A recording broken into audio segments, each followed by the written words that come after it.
Sebelum kita masuk panjang lebar bahas tentang masalah puasa Senin Kamis dan puasa-puasa yang datang setelahnya akan kita bahas. Jadi mungkin ini sudah sering kita dengar, tapi permasalahannya siapa yang mengerjakannya dan siapa yang konsisten untuk menjaganya. Dan pertanyaan selanjutnya, bagi yang tidak mau mengerjakan, kenapa belum mengerjakannya? Ada masalah apa dengan puasa ini? Apakah hanya dengan istilah, kan cuma sunnah? Baik, sunnah juga perintah agama. Lalu apa gunanya kita mempelajarinya, kita mendengar keutamanya? Seperti nanti Bapak Ibu akan dengar, oh puasa Senin Kamis itu dapat ini, dapat itu. Apakah hanya sekedar untuk didengar?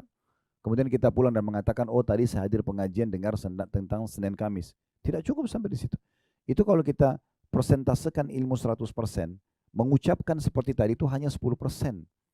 Hanya mendengar keutamaan dan kemudian kita mengatakan, oh saya sudah tahu. 90%-nya itu dipraktek. Akan berkah yang 10% kalau kita praktekin. Dan tidak bisa Bapak Ibu sekalian kita mengkhayal kalau ibadah yang ingin kita kerjakan, kita berharap orang lain yang kerjakan, itu nggak mungkin. Atau kita berharap nanti ada dorongan yang besar, orang yang setiap hari datang, Senin Kamis memegang tangan kita, ayo puasa yuk. Atau setiap malam, ayo sholat yuk. Nggak mungkin terjadi. Harus dari diri kita sendiri. Kita yang harus memulainya. Oleh karena itu saya pernah sampaikan sebuah kaidah sederhana. Dalam hal ibadah ini Bapak Ibu sekalian wajib kita pribadi. Ini prinsip pribadi. Kita katakan wajib ya. Saya paksakan diri saya untuk ibadah. Nggak bisa tidak. Mulai hari ini komitmen paksakan diri untuk mulai sholat malam, untuk mulai sholat duha, untuk mulai zikir habis sholat komitmen, untuk mulai baca beberapa ayat Al-Quran, untuk mulai silaturahim keluarga, bakti orang tua, jenguk orang sakit. Apa saja peluang ibadah itu yang nanti kita tidak menyesal di hari kiamat karena tidak mengerjakannya. Saya ingatkan kembali, di hari kiamat ada 3 golongan yang akan menyesal. Yang pertama ini penyesalan abadi, yaitu orang-orang kafir, orang munafik, orang musyrik. Karena mereka masuk neraka, mereka kekal selamanya. Ini penyesalan abadi.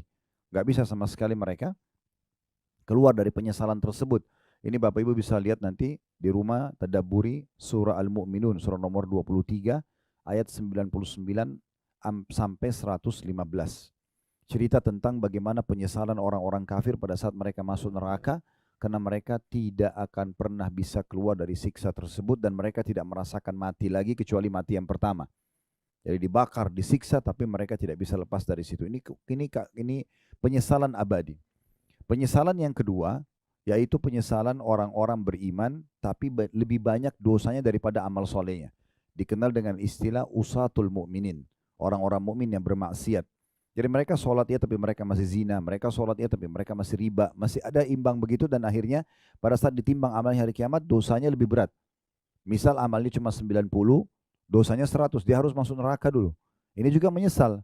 Kenapa dia dulu tidak mengerjakan amal soleh yang membuat dia bisa melampaui dosanya. Atau dia bertobat dari dosanya supaya tidak ada lagi hukuman. Ya, orang ini juga akan menyesal.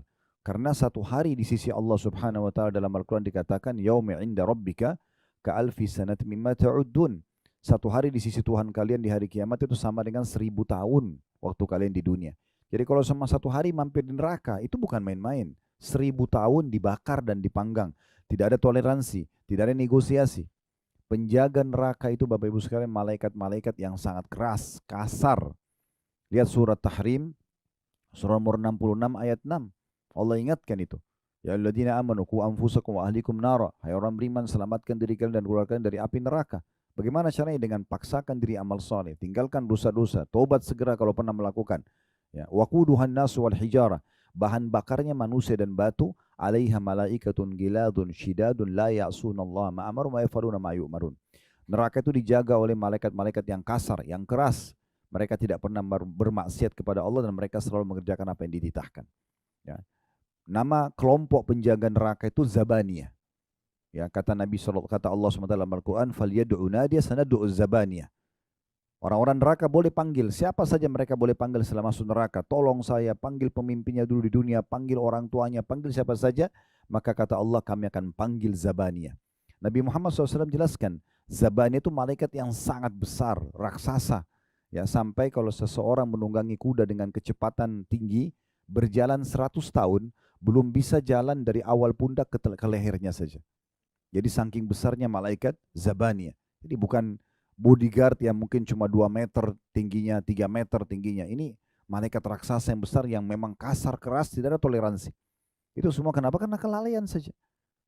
Dan ini tidak boleh kita seperti ini terus-menerus, harus ada masa di mana kita berubah. Ya, kita berubah menjadi orang yang lebih baik, orang yang lebih patuh. Cukup pelanggaran masa lalu, bagaimana kita perbaiki ke depan. Golongan yang ketiga, yang menyesal. Jadi yang pertama orang kafir, orang musyrik, dan orang munafik yang kekal di neraka. Yang kedua usatul mukminin, orang-orang mukmin tapi masih lebih berat dosanya daripada amal soleh sehingga masuk neraka dulu. Walaupun cuma sehari berat, gitu kan? Apalagi sampai sebulan, 1 tahun. Kemudian yang ketiga adalah orang-orang mukmin yang masuk ke dalam surga. Ya, jadi walaupun kita masuk surga, kita nanti ada penyesalan. Kenapa penyesalannya? Karena ada peluang-peluang untuk mendapat derajat lebih tinggi, tapi kita tidak keraih di masa dunia. Saya nanti kita bilang pada saat lihat istana di atas sana lebih tinggi dari kita, oh dulu kalau saya rutin sholat duha saya dapat itu ya. Kalau saya puasa Senin Kamis saya dapat itu ya. Tapi karena sudah lewat, sudah terlanjur masuk ke akhirat, nggak bisa lagi diperbaiki. Kata Nabi SAW dalam hadis yang sahih, pernah beliau lewat di malam hari, di saat langit lagi sangat gelap dan bintang-bintang gemerlapan. Lalu beliau mengatakan, apakah kalian lihat gemerlap bintang-bintang itu? Kata para sahabat, tentu ya Rasulullah. Jadi seperti kita bisa lihat bintang yang gemerlapan tapi jauh, kita tidak tahu seperti apa ukurannya bintang itu, ada apa di sana kita, tetapi saking terangnya sampai jutaan kilometer pun sampai ke kita cahayanya. Kata para sahabat, tentu ya Rasulullah, kami lihat. Kata Nabi SAW, demi zat yang jiwaku dalam genggaman, maksud demi Allah, seseorang di antara kalian nanti di surganya akan melihat istana-istana yang antara dia sama istana itu seperti bintang-bintang itu. Jaraknya jauh sekali. Ya. Dan dia tidak tahu ada apa di sana, fasilitas apa. Kata para sahabat, ya Rasulullah, apakah itu istana untuk para nabi-nabi? Kata Nabi SAW, bukan. Orang-orang soleh dari umatku. Yang sibuk dari bangun tidur sampai tidur lagi, ibadah ke ibadah yang lain. Tutup semua pintu dosa. Maka orang seperti nanti derajatnya tinggi di surga. Dalam setiap hari kita sudah bisa bedakan antara kita sama teman kita atau siapapun pasangan hidup kita tentang derajat kita di surga. Kalau orang misalnya bang A sama B, si A mulai dari subuh, mulai dari sholat malam dia sudah sholat tahajud. Anggap si B tidak sholat tahajud karena dianggap sunnah. Sudah beda derajat itu. Sholat subuh, misalnya 2 orang laki-laki, yang satu ke masjid, satu sholat di rumah, udah beda. Yang satu sholat duha 2 rakaat, yang satu mungkin sholat duha 4 rakaat. Yang satu sholat 5 waktunya semua di masjid, yang satu tidak. Yang satu sedekah hari itu, yang satu tidak sedekah. Yang satu hari itu bakti orang tua, yang satu tidak. Sehari saja itu sudah sangat jauh jarak kita dengan orang-orang yang soleh. Maka harus kita menentukan Bapak Ibu sekalian. Jadi membahas tentang masalah hadis-hadis seperti ini mungkin mudah untuk kita baca. Tapi permasalahannya kenapa, tanya diri kita, kenapa kita nggak mau praktikin? Kenapa nggak mau dijalanin? Ada masalah apa? Apakah hanya alasan sunnah? Atau misalnya mengatakan, keutamanya kecil kok. Padahal sebenarnya keutamanya sangat besar. Dan kita butuh itu. Ingat hadis Nabi SAW, awal amal dihisab hari kiamat adalah sholat. Kalau dia baik, beruntunglah orang itu. Dan kalau dia kurang, maka rugilah dia. Dalam riwayat lain, akan menolong amal lain kalau dia sempurna sholat itu, dan akan mengganggu amal lain kalau dia buruk. Itu di bab sholat pernah kita jelaskan.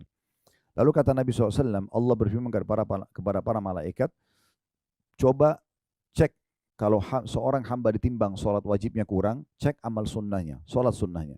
Kalau ditemukan, kata Allah SWT, sempurnakan sholat wajib yang kurang itu, kurang khusyuk, lupa wudu, atau apa saja, sempurnakan dengan sholat sunnahnya. Maka kata Nabi SAW, dengan begitu berarti terbantukan sholat wajibnya dengan sholat sunnahnya. Dan itu berlaku pada ibadah-ibadah yang lain. Zakat dibantu kalau kurang kita hitungnya dengan sedekah. Puasa Ramadan dibantu dengan puasa-puasa sunnah. Ya kan? Haji dibantu dengan umroh. Itu fungsi daripada amal sunnah. Kalau amal soleh kita wajib sudah sempurna, maka ini akan menambah derajat kita di surga. Dan ingat sekali lagi saya ulangi Bapak Ibu sekalian, penentuan derajat di surga, ya ini hanya akan terjadi di dunia. Tidak bisa lagi di akhirat, nggak bisa. Kalau di akhirat kita bisa milih, ya Allah saya mau derajat itu. Apa yang harus saya lakukan di akhirat, dikasih kesempatan ibadah, nggak ada masalah. Masalahnya tidak seperti itu. Di sini saja di dunia. Dan waktu kita sekali tidak akan pernah kembali. 1 detik yang lalu aja ini akan berlalu dan tidak akan pernah bisa terulang. Tidak bisa kita minta kembali lagi 1 detik. Misalnya untuk kita istighfar atau kita berzikir atau kita sedekah, nggak bisa. Maka harus maksimalkan. Dan setiap orang di antara kita harus menyadari tentang pentingnya poin yang baru kami sampaikan tadi.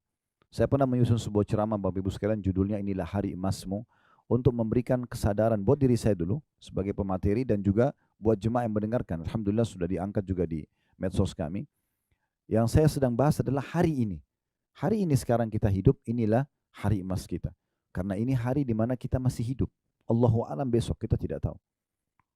Dan hari ini adalah hari yang sudah bisa kita jadikan penutup daripada umur kita yang sebenarnya. Maksudnya, kalau seseorang ternyata misalnya umurnya 50 tahun atau 40 tahun, dengan hari ini, maka berarti inilah umur dia yang sebenarnya sudah dia lalui, 40 tahun itu atau 50 tahun itu. Ini ke depannya dia tidak tahu, apakah sisa sehari, apakah sisa 2 hari. Kalau dia masih dikasih umur yang sama, 40 tahun juga ke depan, itu luar biasa. Tapi kan belum tentu. Berarti hari ini adalah hari emas kita di mana kita harus maksimalkan. Kalau lalu-lalu kita selalu beramal soleh, sekarang tambah lagi hari ini supaya derajat kita tinggi di surga. Kalau lalu kita buat dosa, ini kesempatan kita minta maaf. Jangan lagi lalai, supaya kita tidak kena hukuman oleh Allah Subhanahu wa taala. Ini poin penting. Hasan Basri rahimahullah pernah kedatangan seseorang. Kemudian orang itu kebetulan sudah 60 tahun umurnya. Hasan Basri bertanya, "Berapa umur kamu?" Dia bilang 60 tahun. Kata Hasan Basri, "Kalau begitu kau sudah 60 tahun menuju ke Tuhanmu. Kamu sudah jalan ini menuju ke Tuhan. Sudah mau meninggal." Gitu. Lalu kata orang tersebut, "Innalillahi wa inna ilaihi raji'un." Kami milik Allah, kami akan kembali kepada Allah. Kalimat istirja, karena menganggap itu musibah buat dia. Dia yakin selama 60 tahun mungkin masih banyak kekurangan dia lakukan. Maka kata Hasan Basri, "Kau tahu makna kalimatmu itu?" Orang itu terdiam. Lalu kemudian Hasan Basri mengatakan, "Berarti kau mengatakan bahwasanya kau milik Allah dan kau akan kembali." Dan orang yang mengucapkan kalimat ini tahu dia akan bertemu dengan Tuhannya. Dan yang tahu bertemu dengan Tuhannya, dia tahu akan dihisap oleh Allah. Maka orang itu mengatakan, "Lalu apa solusinya?" Kata Hasan Basri, "Perbaiki sekarang ke depan. Maka Allah akan maafkan masa lalumu. Dan kalau kau justru masih mengisi dengan kelalaian dan dosa, maka Allah akan hukum kau di masa depan dan masa lalumu."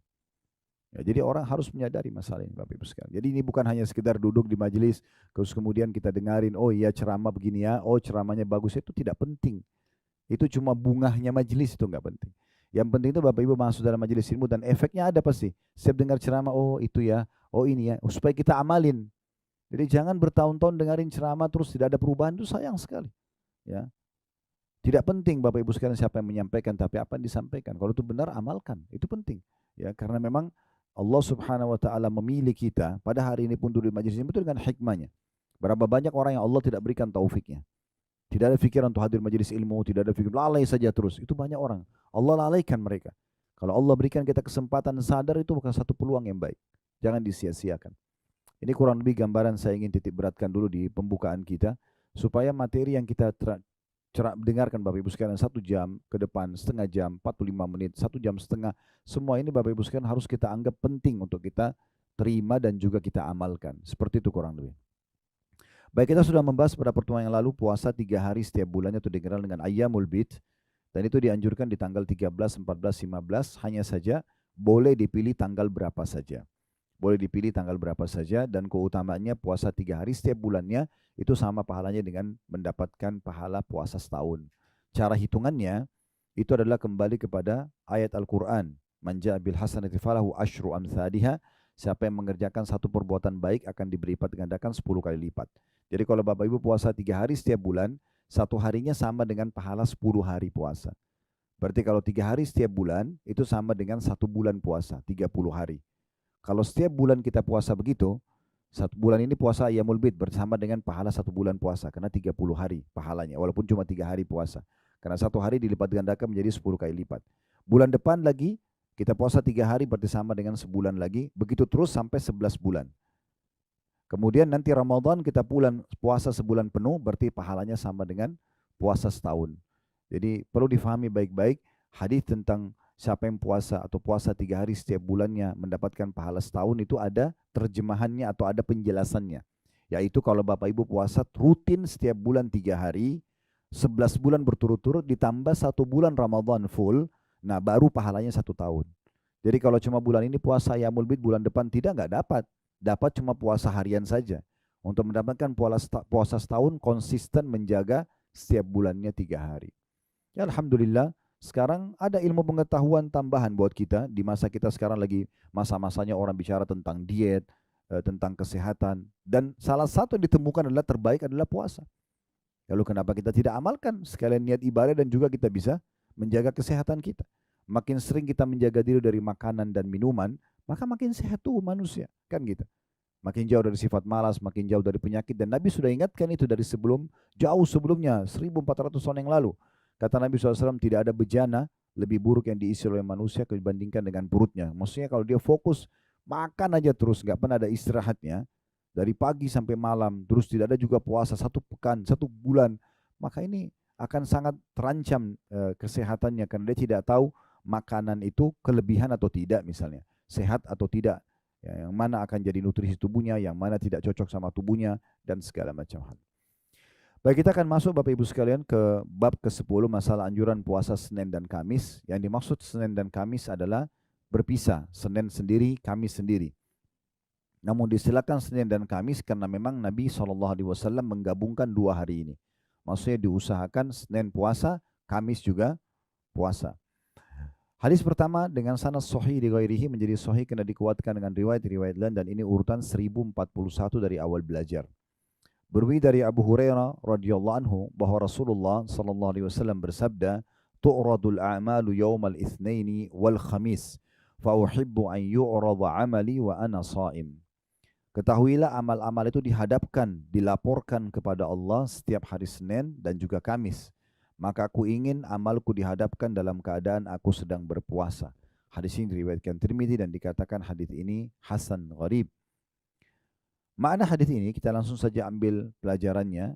Pelajaran yang pertama yang bisa diambil atau faedah pertama adalah bagaimana amal-amal saleh yang kita kerjakan itu dicatat oleh para malaikat lalu dilaporkan kepada Allah Subhanahu wa taala setiap pekannya 2 kali, Senin dan hari Kamis. Dan Allah Subhanahu wa taala dengan hikmahnya ya itu memilih 2 hari ini dengan kemahabesarannya. Allah lebih tahu.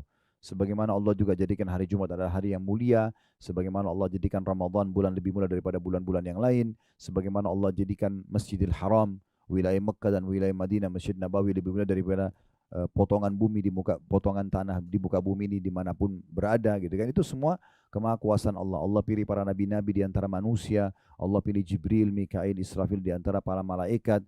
Itu semua berarti kemahabesaran Allah Subhanahu wa taala. Tinggal kita bagaimana memaksimalkan waktu di saat itu. Itu yang pertama. Yang kedua, faedahnya adalah bahwasanya amal yang paling afdal dikerjakan oleh seorang hamba dan paling banyak pahalanya itu adalah puasa. Itu adalah puasa. Kita sudah pernah pelajari di Ramadan yang lalu, saya ingatkan kembali hadis Bukhari di mana Nabi SAW bersabda, kullu amal ibnu Adam lahu illa saum. Semua amal ibadah anak Adam sudah ditentukan kadar pahalanya kecuali puasa. Ya. Yaqulullah azza wa jal, Allah yang maha mulia dan maha tinggi berfirman, fa innahu li wa ana ajzi bihi. Karena dia milikku dan aku akan balas secara langsung.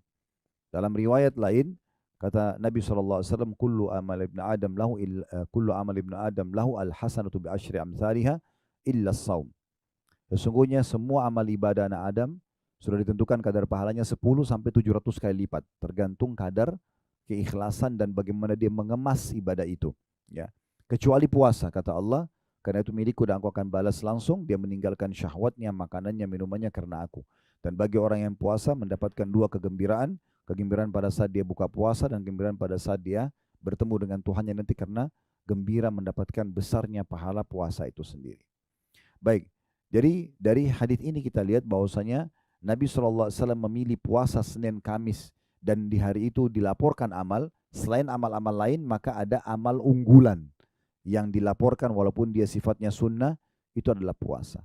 Karena puasa itu betul-betul luar biasa. Kita mengontrol waktu yang cukup panjang, hawa nafsu kita dari pelanggaran-pelanggaran agama, bahkan yang dihalalkan pun makanan, minuman, biologis halal pun kita tinggalkan karena Allah Subhanahu wa taala, maka Allah akan membalas dengan pahala yang besar. Ya, selain tentu tadi saya bilang, puasa juga bisa membawa pada kesehatan. Oleh karena itu mulai sekarang harus dijadwalin dan harus dari kita. Bagaimana kita memulainya, Bapak Ibu sekalian, ya. Ini 2 faedah dari hadis pertama. Kita masuk langsung hadis kedua. Dan hadis kedua ada 2A dan ada juga 2B sampai 2C. 2A-nya dengan sanad sahih di ghairihi menjadi sahih karena dikuatkan dengan riwayat-riwayat lain. Ini urutan 1042 dari awal belajar. Berbunyi juga dari Abu Hurairah radhiyallahu anhu, anna Nabiy sallallahu alaihi wasallam kana yasumul itsnaini wal khamis, faqila ya Rasulullah innaka tasumul itsnaini wal khamis, faqala inna yawmal itsnaini wal khamis yakfirullahu fihima likulli muslim illa al muhtajiraini yaqulu da'huma hatta yastaliha. bahwasanya Nabi SAW rutin berpuasa Senin dan Kamis. Lalu ditanya kepada beliau, wahai Rasulullah, mengapa Anda berpuasa Senin dan Kamis? Mengapa rutin Anda jaga ini? Maka kata Nabi SAW, karena sungguhnya Allah mengampuni setiap muslim pada hari Senin dan Kamis. Kecuali dua orang yang saling bermusuhan, Allah akan berfirman kepada para malaikat, biarkan keduanya sehingga keduanya berdamai. Ya, ini riwayat 2A-nya. Dari hadis ini 2A kita ambil pelajaran dulu. Dan hadis ini riwayatkan Ibnu Majah dan rawi-rawinya thiqah. Yang baca bukunya di halaman 356 itu thiqah dimiringkan tulisannya karena memang bahasa Arab, artinya terpercaya. Ya, perawi-perawinya terpercaya sehingga hadis ini bisa diterima. Ya. Juga diriwayatkan oleh Malik, Muslim, Abu Daud dan Tirmidzi tanpa menyebutkan puasa. Faedah dari hadis yang pertama adalah bagaimana Nabi SAW menjadi suri tauladan yang baik karena beliau mencontohkan apapun yang beliau ucapkan. Jadi Nabi SAW mengucapkan juga mempraktikkan. Ya. Jadi Nabi SAW langsung mencontohkan tentang puasa Senin dan Kamis. Ya, bisa kita jadikan alasan juga karena Nabi SAW sangat mencintai puasa Senin dan Kamis dan saya mengerjakan juga. Selain daripada amal yang paling baik dilaporkan karena sedang dilaporkan amal di Senin dan Kamis. Ini yang pertama. Yang kedua faedahnya, bolehnya seseorang bertanya kalau dia kenal seseorang yang lain yang sedang mengerjakan ibadah. Boleh dia tanyakan, kenapa Anda baca Quran? Kenapa Anda zikir? Kenapa Anda tutup aurat? Kenapa Anda begini dan begitu? Kalau itu amal soleh. Tujuannya untuk menjadi motivasi buat kita. Itu boleh. Ya, itu boleh. Tapi jangan memuji amal ibadah orang lain. Itu tidak boleh. Jadi nggak boleh kita bilang, oh kamu soleha banget ya. Kamu soleh banget nih. Kamu puasa. Kamu nggak boleh kita puji ibadah orang. Itu dilarang. Karena pernah ada satu sahabat, dia sholatnya khusyuk sekali, dan kebetulan jauh dari Nabi SAW, di pinggiran masjid. Kemudian ada sahabat di depan Nabi mengatakan, ya Rasulullah, sholatnya orang ini indah sekali, saya suka dia karena Allah. Kata Nabi SAW, jangan kau perdengarkan kepada dia, karena kalau kau perdengarkan, maka kau akan membinasakannya. Tadinya mungkin dia ikhlas, tapi jadi riya karena kamu memujinya. Ya. Jadi nggak usah kita puji pada orang lain. Tapi kalau kita mau bertanya dengan tujuan untuk motivasi boleh. Nggak ada masalah. Ya. Ada dua orang tabi'in, Abdullah bin Mubarak dan Fudail bin Iyad rahimahumullah. Ini pernah saya sampaikan beberapa tahun lalu kisahnya, tapi saya ingatkan kembali. Dua orang ini generasi tabi'in terkenal ulamanya tabi'in. Mereka sangat soleh, dua orang ini. Dan mereka saling mencintai karena Allah. Nah, salah satu yang mereka kerjakan berdua ini, mereka sepakat sholat subuh di satu masjid. Dan mereka nanti duhur, asar, maghrib bisa masjid. Nanti isya mereka ketemu lagi di satu masjid, sudah janjian. Tujuannya nanti di sholat duhur, sholat asar, sholat maghrib ini si Abdullah bin Mubarak dan Fudail bin Iyad di beda masjid. Mereka cari habis salam, habis zikir, habis sholat ba'diyah, siapa kira-kira orang di masjid yang masih tinggal. Dan kemudian apa yang sedang dikerjakan. Misalnya di pojok sana ada orang lama sekali berdoa. Dia tunggu selesai, ditanya sama dia, apa yang motivasi kamu mau berdoa? Nah, gitu. Ada orang di sana baca Quran, dia datang, kenapa kau mau baca Quran? Begitu aja kerjanya itu tiap hari. Tapi ini tidak mengambil waktu lama, hanya selepas sholat saja. Beberapa waktu habis itu aktivitas umumnya. Nanti isya mereka ketemu, lalu mereka berbagi pengalaman. Lalu mereka, tadi saya ketemu orang begini loh, tadi saya ketemu orang begitu. Hanya untuk menambah keimanan mereka saja. Hanya untuk memotivasi diri mereka agar rajin beribadah. Dan ini satu hal yang positif yang bisa kita kerjakan ya. Kalau kita mau bertanya dengan tujuan memang untuk menjadi motivasi buat diri kita. Dan ini Abdullah bin Mubarak mengatakan, saya pernah satu waktu menuju ke Mekah, kemudian berpisah dengan Fudail bin Iyad. Karena mereka selalu saling menceritakan pengalaman spiritualnya, ini kira-kira ada orang lebih baik nih ibadahnya. Maka Abdullah bin Mubarak pernah pergi ke Mekah dan dia cerita tentang pengalaman dia. Dia katakan, waktu itu saya masuk ke Masjid Haram mau tawaf, mau umrah, kemudian Imam Haram lagi mengumpulkan masyarakat Mekah untuk mengerjakan sholat istisqa. Karena waktu itu lagi musim kemarau peceklik. Sampai sumur Zam-Zam pun dalam sejarah dikatakan pertama kali terjadi ya dari masa Nabi SAW itu kering pada masa itu. Maka mereka sholat istisqa minta turun hujan. Kata Abdullah bin Mubarak, saya ikut sholat, saya ikut juga berdoa, tapi tidak ada tanda-tanda doa kami diterima karena ya tetap aja terik matahari. Sampai mata saya menuju ke salah satu pintu Masjid Haram, Lalu saya temukan di situ ada satu orang berkulit hitam masuk, kemudian dia cari salah satu sudut Ka'bah yang tidak banyak orang berkumpul, karena di masa itu belum sebanyak sekarang umat Islam. Jadi ada sudut Ka'bah yang tidak ada orang. Orang itu sholat 2 rakaat, dan kata Abdullah bin Mubarak, jangan tanyakan bagaimana indahnya sholat orang tersebut. Dari takbiratul ihram, ruku, i'tidal, sujud, semuanya dengan tumak nina, semuanya dengan kehusyuan. Ya, tumak itu tenang. Maka selepas salam, orang itu cuma angkat tangan ke langit dan mengatakan, Aqsamtu bika rabbi an tunazzil alaihim matara. Aku bersumpah atas namamu ya Allah, turunkan hujan buat mereka itu. Jadi orang kulit hitam ini yang menyendiri, dia yang berdoa begitu. Maka kata Abdullah bin Mubarak, tiba-tiba mendung, turun hujan deras. Dan saya sangat yakin justru hujan turun bukan karena sholat dan doa kami, tapi karena orang ini. Karena dia selalu cari siapa yang lebih soleh dari dia, maka dia ikutin orang itu. Dia bilang, saya ikutin lorong demi lorong Mekah, dilewatin orang ini sampai dia tiba di satu pemukiman, di tengah-tengah pemukiman masyarakat Mekah. Ada satu rumah besar, di depannya ada satu orang berkulit hitam juga, badannya besar, menunggu depan pintu. Lalu kemudian saya pun, orang itu masuk, lalu kemudian saya salam pada orang yang di depan pintu, lalu saya tanya, mohon maaf saya mau tanya, ini rumah siapa? Yang depan pintu bilang, ini rumah saya. Lalu Abdullah bin Mubarak tanya, itu tadi yang baru masuk siapa? Maka orang ini, orang tuan rumahnya ini mengatakan, itu adalah salah satu budak saya. Ya, jadi budak itu di masa itu ada perbudakan, bisa diperjualbelikan ya. Dulu ada pasar budak, orang bisa beli, dan Allah selalu sebutkan dalam Al-Quran, tahrir raqabah, fakku raqabah, bebasin budak, bebasin budak. Di masa itu kita kalau punya uang, kita beli budak, bebasin. Kita bilang kau bebas karena Allah, itu ada pahala sendiri. Seperti Bilal dibebaskan oleh Abu Bakar, maka semua ibadah Bilal dipanen pahalanya oleh Abu Bakar karena dia yang bebasin, itu contohnya. Maka Abdul Mubarak tanpa penasaran, dia bilang, itu budak Anda? Dia bilang, ya. Saya ingin tanya lagi, boleh nggak? Boleh. Bagaimana ibadahnya orang ini? Maka kata majikannya, jangan Anda tanyakan ibadahnya orang ini. Luar biasa. Orang ini kalau pagi sampai menjelang malam kasih hak saya sebagai majikannya. Nggak pernah berkeluh kesah, dia kerja maksimal. Pokoknya dia pegawai terbaik. Malam hari nggak pernah ketinggalan sholat malam. Selalu memberikan hak Tuhannya, gitu kan? Dan yang luar biasa kata majikannya, saya kalau memberikan gaji dia 2 dirham, ya kalau kita ibaratkan 1 dirham itu mungkin 10.000 rupiah misalnya, itu cuma 20.000 rupiah. Maka dia menyedekahkan 1 dirhamnya untuk fakir miskin, 1 dirham dipakai buat dia. Maka Abdullah bin Mubarak mengatakan, pantas saja kalau begitu. Kata orang yang punya rumah, kenapa? Dia bilang, enggak apa-apa. Saya mau tanya, boleh enggak saya beli budak itu? Kata yang punya rumah, oh maaf saya enggak bisa jual karena orang ini banyak berkahnya. Ya, karena semenjak dia kerja sama saya jadi berkah segala macam, orang ini ahli ibadah. Kata Abdullah bin Mubarak, saya Abdullah bin Mubarak. Masa dulu orang tidak ada foto, orang tidak tahu fotonya ulama itu seperti siapa gitu ya. Sekarang kan Imam Haram kita bisa tahu mukanya, ulama siapa kita bisa tahu mukanya karena ada media kayak kita sekarang di masjid. Zaman dulu tidak ada. Tapi Abdullah bin Mubarak ini namanya terkenal. Dia ulama besar Muslim di Irak gitu. Dan dia muridnya para sahabat. Maka si orang yang punya rumah mengatakan, apakah Anda Abdullah bin Mubarak? Dia bilang, iya. Maka pada saat itu dia bilang, kalau gitu saya jual, dijual lah. Tujuannya, Abdullah bin Mubarak ini membawa budak hitam ini menuju ke Irak supaya dilihatkan temannya, ini loh, ada orang cuma angkat tangan turun hujan. Ibadahmu sama saya nggak ada apa-apanya nih. Maka kita harus belajar dari dia. Tujuannya untuk itu.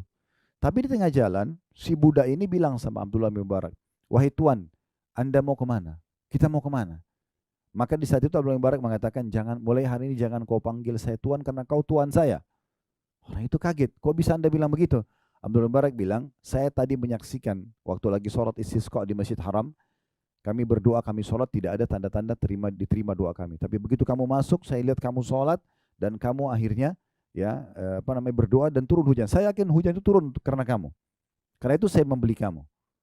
Maka akhirnya budak ini mengatakan, kalau gitu Tuan, karena Anda sudah melihat itu, izinkan saya sholat 2 rakaat.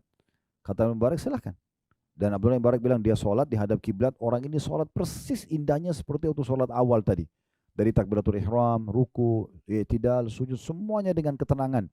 Sampai salam, setelah salam dia cuma mengucapkan 1 kata, dia mengatakan al-an, atau 2 kata al-ana ya Rabb. Maksudnya sekarang hai Tuhanku. Tiba-tiba dia meninggal dunia. Maka Abdullah bin Mubarak lalu mengubur budak itu. Setelah dia kubur, dia pulang ke Irak, lalu dia ceritakan kepada sahabatnya tentang pertemuan dengan budak tadi. Lalu dia ceritakan, dia bilang, kemungkinan besar si budak tadi itu dia berdoa kepada Allah di 2 rakaat yang terakhir sebelum dia meninggal, ya Allah, kalau seandainya amalku setelah ketahuan berdoa di Ka'bah itu menjadi riya setelahnya, wafatkan aku. Kalau seandainya amalku tetap ikhlas, maka pertahankan diriku. Maka Allah matikan dia karena pilihan dia gitu ya. Karena dia minta agar Allah selamatkan dia dari masalah riya itu. Jadi ini poin yang penting sekali. Bagaimana kita bisa ambil pelajaran dari orang-orang yang selalu belajar dari kebaikan-kebaikan ya. Jadi kita boleh bertanya tentang kebaikan orang kalau kita merasa memang bukan memujinya, tapi sedang ingin tahu dan untuk menjadi motivasi buat kita. Ini pelajaran kedua dari hadis. Pelajaran yang ketiga ini dari pertanyaan Abu Hurairah ya, atau pertanyaan seseorang kepada Nabi SAW, ya Rasulullah, kenapa Anda puasa Senin dan Kamis ya? Untuk mendengarkan apa motivasinya nih, supaya saya juga mau mengerjakan gitu. Pelajaran ketiga, ini keutamaan yang lain daripada puasa Senin dan Kamis, yaitu pada hari Senin dan Kamis ada pengampunan dosa di situ. Ada pengampunan dosa. Dan pengampunan dosa makin dekat dengan orang yang lebih banyak ibadahnya. Ya. Pengampunan dosa Allah Subhanahu wa taala akan lebih dekat dan akan mudah diraih oleh orang-orang yang sedang ibadah. Jadi sangat jauh pengampunan dosa dari orang yang justru pada hari itu ugal-ugalan, buat kriminal, buat pelanggaran, itu sangat jauh. Tapi orang yang sholat, orang yang puasa, orang yang lagi zikir, ini yang paling dekat untuk mendapatkan pengampunan tersebut. Jadi di sini akan ada pengampunan dosa. Itu faedah ketiga dari hadis. Faedah terakhir yang keempat adalah dilarangnya seseorang bermusuhan. Kalau ada orang yang memusuhi kita, itu biarin aja. Jangan kita ikut memusuhi dia. Ya. Ini memang tingkat tinggi ya dari tazkiyatun nafs, pensucian jiwa. Memang berat. Orang masalah sama kita, tetapi di saat dia membenci kita, kita tidak ikut membencinya. Di saat dia menyerang kita, kita tidak balas dengan serangan. Dengan harapan kita mendapatkan pahala ekstra. Ya. Di Senin Kamis kalau terjadi pada kita itu kita dapat pengampunan, dia tidak dapat pengampunan. Ya, kalau bahasa saya yang lain, biarkan orang lain punya masalah sama kita, tapi jangan kita punya masalah dengan orang. Orang kalau gibah kita biarin aja. Itu urusan dia. Kita nggak usah balas dengan gibah, karena dia dihukum, kita dihukum. Kalau kita difitnah oleh dia, kita balas fitnah, dia dihukum, kita dihukum. Nggak ada manfaatnya.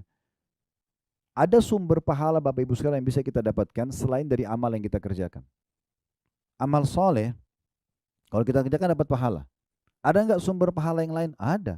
Di pahala ibadah sendiri ada. Dengan kemasan. Dengan mengerjakan tepat waktu. Menjaga kualitasnya. Dan jumlah kuantitasnya itu akan mendapatkan ekstra pahala. Contoh saya pernah ingatkan ya. Saya pernah bahasin dan saya ingatkan lagi. Kalau ada orang bangun malam hari. Lalu dia karena tidak bisa tidur lagi. Dia bilang saya tahajud aja deh. Lalu dia sholat tahajud. Dapat pahala kan apa? Sesuai dengan kadar keikhlasan dia. Tapi dia akan beda pahalanya dengan orang yang mengemas ibadahnya. Dia sebelum tidur udah niat mau tahajud. Dia udah siapin mukenahnya yang terbaik, dia sudah pakai bubui minyak wangi. Kalau laki-laki mungkin sudah siapin kopiahnya, baju kokonya, baju khusus ketemu dengan Allah. Dia udah pilih surah-surah yang dia mau baca. Ini namanya kemasan terhadap ibadah itu. Beda pahala dengan tadi orang yang tahajud saja karena dia tidak bisa tidur, dengan orang yang sudah atur dikemas sebelumnya. Nah, beda orang contoh yang lain mau bersedekah. Dia ketemu orang miskin, pada saat itu baru kemudian dia korek kantongnya, dompetnya, atau tasnya, apa yang ada, 100 ribu, 50 ribu, 10 ribu itu yang dikeluarin sama dia. Mau uang baru, mau uang tua, pokoknya yang penting sedekah. Berpahalakah? Berpahala. Itu urusan dia sama Allah, masalah keikhlasan. Tapi ada orang yang sebelum keluar rumah sudah sisipin uang di dompetnya, ini yang 100 ribu baru memang untuk orang fakir miskin nih. Dikemas sama dia. Nanti dia sudah niat, nanti kalau ketemu dia akan kasih. Apalagi ada targetnya orang yang dia datangin. Nah itu akan beda pahalanya karena ada kemasan terhadap ibadah tersebut. Ya. Haji dan umroh itu juga begitu. Dia memang sengaja mengemas agar dia memakai fasilitas yang terbaik. Hotelnya, pesawatnya. Untuk Allah SWT. Dia nikmati juga dapat pahala. Itu juga akan beda. Dengan orang yang punya kemampuan tapi sengaja tidak mau. Misal. Dan seterusnya. Pernah ada hadis Nabi SAW. Bukan hadis Nabi tapi penyampaian dari Aisyah radhiyallahu anha. Dikatakan juga ini adalah bagian daripada sunnah. Aisyah mengatakan radhiyallahu anha, Nabi SAW pernah mengumpulkan kami para istrinya lalu berkata, sesungguhnya orang yang paling pertama menyusul aku nanti, meninggal setelah aku meninggal, adalah orang yang paling panjang tangannya di antara kalian. Kata Aisyah radhiyallahu anha, setelah Nabi SAW meninggal, hampir setiap hari kalau kami ketemu, para istri Nabi ini ukur tangan. Siapa yang lebih panjang tangannya? Karena dianggap itu orang yang paling pertama meninggal. Itu yang mereka faham. Ternyata, kata Aisyah, kami memahami maksud Nabi ini justru setelah meninggalnya Zainab. Jadi satu Nabi namanya Zainab meninggal duluan. Ya, di situ kami faham ternyata yang dimaksud oleh Nabi SAW tangan panjang itu adalah orang yang paling suka bersedekah. Semua istri Nabi suka sedekah. Tapi Zainab ini berbeda. Aisyah menggambarkan, kalau Zainab ini, kalau misalnya dia mau menyumbangkan baju perang untuk para mujahidin, dia bukan beli di pasar yang sudah jadi lalu dikasih, tapi dia buat sendiri. Dia kalau mau memberikan orang buka puasa, dia bukan beli langsung makanan jadi, dia buat dengan tangannya sendiri. Nah ini namanya kemasan ibadah itu. Itu ada nilainya. Beda, karena ada pengorbanan ekstra, akan ada juga pertambahan pahala di situ. Nah seperti itu memahaminya. Jadi kita kembali ke tadi, ini ada larangan untuk bermusuhan, dan usahakan Bapak Ibu sekalian kita akan selalu tenang ya dalam menghadapi setiap permasalahan. Toh ujian itu akan datang. Tidak ada orang di muka bumi ini hidup 100% semua orang suka sama dia, nggak ada. Ada saja orang yang tidak suka, ya. Maka jangan terganggu dengan yang tidak suka. Yang suka selesai, yang tidak suka udah tinggalin aja. Nggak usah habisin energi kita untuk itu. Apalagi balas kejahatan mereka dengan kejahatan itu nggak penting. Ya itu nggak penting. Jadi nggak usah balas keburukan tersebut. Dan ini dicontohkan oleh Nabi SAW. Waktu pembebasan kota Mekah, Bapak Ibu sekalian, Nabi SAW membawa 10.000 pasukan. Dan Mekah takluk tanpa perlawanan pada saat itu. Dalam hukum perang, itu kalau satu kekuatan militer udah masuk ke satu lokasi dan menguasainya, maka semua wilayah itu jadi kekuasaannya. Dia bisa hukum mati siapa saja yang dia mau, dia bisa terapin apa saja yang dia mau gitu kan. Nabi SAW 13 tahun dihina di Mekah, dicaci maki, diusir dari kampung halamannya, dituduh penyihir, penyamun, segala macam. Waktu Nabi SAW berhasil menang, beliau kumpulkan tokoh-tokoh Quraisy, lalu beliau mengatakan sambil memegang kedua dinding pintunya Ka'bah, kira-kira apa yang akan saya lakukan pada kalian? Mereka sudah tahu nih, ini panglima perang, masuk dengan pasukannya berarti bisa berbuat apa saja. Maka tokoh-tokoh Quraisy mengatakan, engkau adalah kerabat terbaik kami, hai Muhammad, engkau adalah orang yang paling baik akhlak yang kami kenal, maka berbuat baiklah pada kami. Maka kata Nabi SAW, hari ini aku akan ucapkan seperti yang diucapkan saudaraku Yusuf, la tathriba alikumul yaum. Waktu saudara-saudara Yusuf yang dulu menaruh Yusuf alaihissalam dalam sumur, kemudian sampai Nabi Yusuf terbengkalai dalam kisah Yusuf yang sangat masyhur. Waktu ketemu setelah Nabi Yusuf jadi penguasa di Mesir, maka mereka akhirnya tahu kalau mereka salah. Mereka takut Yusuf menghukum karena Yusuf sudah menjadi orang yang tinggi jabatannya. Maka kata Yusuf alaihissalam, tidak ada kebencian untuk kalian hari ini. Jadi nggak ada. Allah sudah maafkan semuanya. Ya memang itu butuh kebesaran jiwa untuk bisa sampai pada level itu. Tapi dipastikan Bapak Ibu sekalian, insya Allah orang yang selamat dari stroke, dari penyakit-penyakit yang kronis itu justru orang yang seperti ini. Hidupnya simple. Bergaullah, lanjutkan hubungan dengan orang yang suka sama kita. Yang tidak suka nggak usah. Ya, sudah selesai, simple. Dan jangan balas keburukan orang dengan keburukan juga. Ya gitu. Selesai. Itu sederhananya. Ya. Ini hadis atau ini pelajaran keempat dari hadis yang bisa kita ambil. 2B-nya dengan sanad sahih. Dan lafaz ini dimiliki oleh Imam Muslim. Rasulullah SAW bersabda, tu'radul amalu fi kulli yawmi itsnaini wa khamis. Fayakfirullahu azza wa jal fi dhalika al-yawmi li kulli imri'in la yushriku billahi syai'a. Illa imra'an kana bainahu wa baina akhihi syahna. Fayaqul urku hadaini hatta yastaliha. Amal-amal dihadapkan kepada Allah setiap hari Senin dan Kamis. Maka pada hari itu Allah Azza wa Jalla atau Allah Subhanahu wa taala mengampuni setiap orang yang tidak menyekutukan Allah dengan sesuatu, kecuali seorang yang terdapat permusuhan antara dirinya dengan saudaranya sama muslim. Allah berfirman, biarkan keduanya sampai keduanya berdamai. Riwayat ini mirip dengan tadi, cuma ada tambahan faedah, ya. Kalau yang tadi amal dilaporkan sudah kita sebutkan di hadis yang pertama. Kemudian di hadis yang kedua A tadi sudah disebutkan tentang Allah akan mengampuni dosa-dosa, ya. Kemudian juga kecuali orang yang bermusuhan, ini sudah kita jelaskan faedahnya. Sekarang tambahnya adalah potongan sabda Nabi SAW, la yushrik billahi syai'a. Termasuk orang yang diampuni adalah orang yang tidak berbuat syirik kepada Allah. Apa itu syirik? Menyekutukan, mempartnerkan Allah dengan makhluknya. Kapan ini Bapak Ibu lakukan, maka pengampunan akan gugur. Ya, akan gugur. Mungkin contoh-contohnya jelas kalau kita kembali kepada orang-orang kafir Quraisy dulu.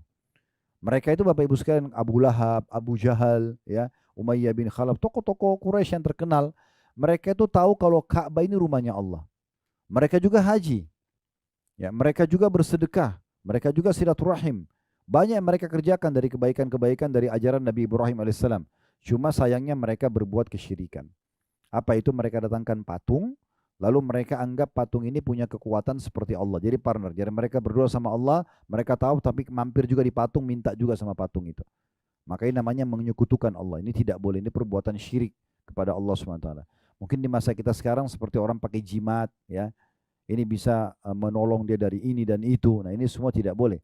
Makanya kata Nabi SAW, apapun yang digantung di badan dengan niat itu bisa memberi manfaat atau mudarat, maka itu jimat. Ya, dan kata Nabi SAW, man allaka tamim faqad asyrak. Siapa yang menggantungkan jimat, maka dia telah berbuat kesyirikan. Ya, dia tidak boleh sama sekali. Ya. Dan di sini tidak disebutkan apakah syirik besar atau syirik kecil. Berarti hati-hati juga dengan riya, ya, pamer ibadah itu, ya, kemudian memperindah karena mau dipuji. Kalau ini ada, kemungkinan pengampunan dosa Senin Kamis tidak didapatkan. Ya. Oleh karena itu kita harus betul-betul mengontrol setiap ibadah kita. Semua orang di antara kita Bapak Ibu sekalian pasti akan dibisikkan oleh syaitan untuk riya. Karena riya itu adalah senjata pamungkasnya syaitan, ya. Itu orang lihat kamu perpanjang doamu, itu orang ini, itu akan puji, orang akan gini dan begitu. Maka semua itu kita tinggal tepis. Baca a'udzubillahi minasyaitonirrajim. Selama bisikan itu tidak kita ikuti, maka kita tidak riya. Ya, kita tidak akan riya. Jadi tetap aja kita konsentrasi ibadah, lalu berlindung kepada Allah dari syaitan, kemudian insya Allah kita lanjutkan ibadah kita, maka itu akan aman. Nah ini tambahannya, ini faedah tambahan. Kalau tadi ada 4 faedah di hadis 2A-nya, di 2B-nya ada tambahan faedah yang kelima, yaitu dengan orang tidak berbuat kesyirikan kepada Allah Subhanahu wa taala. Di 2C-nya dengan sanad sahih dan dalam satu riwayat Imam Muslim juga, kata Nabi SAW, tuftahu abwabul jannati yawmal itsnaini wa yawmal khamis. Fayukfaru likulli abdin la yushriku billahi syai'a illa rajulan kanat bainahu wa baina akhihi syahna. Pintu-pintu surga dibuka pada hari Senin dan Kamis. Maka semua hamba yang tidak menyekutukan Allah dengan sesuatu diampuni kecuali seseorang yang antara dirinya dengan saudaranya terdapat permusuhan. Sebenarnya di sebelahnya ada tertulis dalam kurung al-hadith. Al-hadith itu maksudnya, hadis ini masih panjang, cuma Al-Mundhiri mengambil saksi bahasan sampai sini saja. Dari hadis ini ada tambahan faedah ke-6, khusus hadis nomor 2 ya. Karena 2A, 2B, 2C kita anggap ini satu rangkaian hadis, satu urutan ya. Kalau hadis 2A tadi ada 4 faedahnya, hadis ke-2B-nya kita tambah 1 faedah tidak boleh syirik. Kemudian hadis ke-2C-nya ada tambahan 1 lagi, yaitu terbukanya pintu-pintu surga pada hari Senin dan Kamis. Ya, ini bisa bermakna macam-macam ya. Tetapi bisa bermakna secara letterlet memang pintu surga lagi dibuka. Ya, bisa juga bermakna adalah terbukanya pendaftaran untuk menuju ke surga. Ya, makanya Nabi SAW amal maksimal dan diikuti dengan puasa yang merupakan ibadah yang paling banyak pahalanya, agar pada saat dilaporkan itu sangat membantu nanti untuk masuk ke dalam surganya. Ya, ini yang dimaksud dengan potongan tambahan dibukanya pintu-pintu surga. Baik, hadis ketiga dalam bab kita dengan sanad hasan, ini urutan 1043 dari awal belajar berbunyi dari Usama bin Zaid radhiyallahu anhuma. Kita bilang anhuma karena Usama dan Zaid dua-duanya sahabat, ayah dan anak sahabat Nabi. Dia berkata, qultu ya Rasulullah innaka tasumu hatta la takadu tuftir wa tuftiru hatta la takadu tasum illa yawmaini in dakhala fi siyamik wa illa sumtahuma. Qala ay yawmaini? Qultu yawmal itsnaini wa yawmal khamis. Qala dzanika yawmani tu'radu fihima al-a'malu ala rabbil alamin wa uhibbu an yu'rad 'amali wa ana sha'im. Terjemahannya, kata Usama bin Zaid radhiyallahu anhu, aku berkata, wahai Rasulullah, sungguhnya engkau berpuasa sehingga hampir tidak berbuka, dan engkau berbuka tidak berpuasa sehingga hampir tidak pernah berpuasa, kecuali 2 hari. Keduanya tidak masuk dalam puasamu, kecuali engkau pasti berpuasa pada keduanya. Nabi SAW bertanya, 2 hari yang mana yang kamu maksudkan? Aku berkata, hari Senin dan hari Kamis. Maka kata Nabi SAW, di 2 hari itu amalan-amalan dihadapkan kepada Rabb alam semesta. Maka aku ingin amalku dihadapkan dalam keadaan aku sedang berpuasa. Hadis ini riwayat Abu Dawud, An-Nasai, dan pada sananya terdapat 2 rawi yang majhul, maksudnya masih perlu dipertanyakan, yaitu Maula Qudama dan Maula Usama. Namun di sini dihasankan oleh Syekh Albani setelah ditelusuri cukup banyak jalurnya. Di antara penguatnya adalah riwayat Ibnu Khuzaimah dalam Sahihnya dari Syurahbil bin Sa'ad dari Usama, dia berkata, ini langsung paragraf setelahnya ya. Karena Rasulullah sallallahu alaihi wasallam yasum itsnain wal khamis wa yaqulu inna hadainil yaumaini tu'radu fihima al-amal. Rasulullah SAW rutin berpuasa Senin dan Kamis dan beliau bersabda, sesungguhnya pada 2 hari ini amal-amal dihadapkan kepada Allah.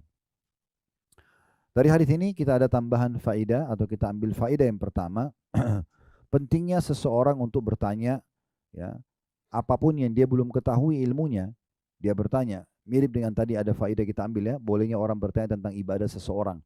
Tapi ini lebih umum, ini bertanya tentang sesuatu yang butuh dia ketahui ilmunya.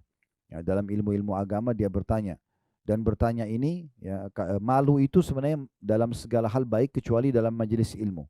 Boleh orang bertanya dengan adab dan tata krama yang baik, ya, bukan karena ingin menguji pematerinya, bukan karena ingin pamer sama teman-temannya, tapi memang dia butuh ilmu. Maka boleh dia bertanya. Diambil dari potongan perkataan Usama bin Zaid, aku berkata ya Rasulullah, Anda berpuasa sampai aku kira tidak lagi batal puasanya atau tidak pernah ada hari tidak puasa, dan Anda juga berbuka sampai aku pikir Anda juga tidak akan puasa. Kecuali 2 hari ini, Senin Kamis. Maksudnya dalam sepanjang sebulan itu, Anda bisa saja puasa, bisa tidak. Kecuali Senin Kamis, pasti Anda puasa. Ini pertanyaan, kenapa? Ya, gitu. Seperti itulah. Nah pertanyaan ini sebenarnya karena dia butuh ilmunya. Dia butuh ilmunya. Ya. Ini faedah pertama dari hadis. Faedah kedua dari hadis tentang bolehnya orang yang sedang ditanya atau pemateri pada saat belum jelas pada dia apa yang ditanyakan, maka boleh dia bertanya balik, ya, sehingga pertanyaan akan jawaban sesuai dengan pertanyaan nantinya. Jadi sini Nabi SAW tanya, 2 hari yang mana yang kau maksudkan? Barulah Usama mengatakan Senin dan Kamis, ya, untuk memastikan. Sebenarnya Nabi SAW sudah tahu yang dimaksudkan Senin Kamis, tapi Nabi ingin memastikan orang ini sedang bertanya apa sih yang dimaksudkan. 2 hari yang mana kau maksudkan? Kata orang ini Usama bin Zaid radhiyallahu anhuma, puasa Senin dan Kamis. Ya. Sisanya sama dengan tadi, Bapak Ibu sekalian, yaitu karena amal-amal sedang dilaporkan kepada Allah Subhanahu wa Ta'ala, dan Nabi SAW ingin pada saat dilaporkan beliau punya satu ibadah unggulan yang paling besar pahalanya, yaitu berpuasa. Baik, hadis keempat dengan sanad sahih, dan ini urutan 1044 dari Abu Bajar, dan ini hadis terakhir dalam bab kita, yaitu dari Aisyah radhiyallahu anha, beliau berkata, karena Rasulullah sallallahu alaihi wasallam yataharra shaum al-itsnain wal khamis. Ketahuilah bahwasanya Rasulullah sallallahu alaihi wasallam senantiasa menjaga puasa Senin dan Kamis.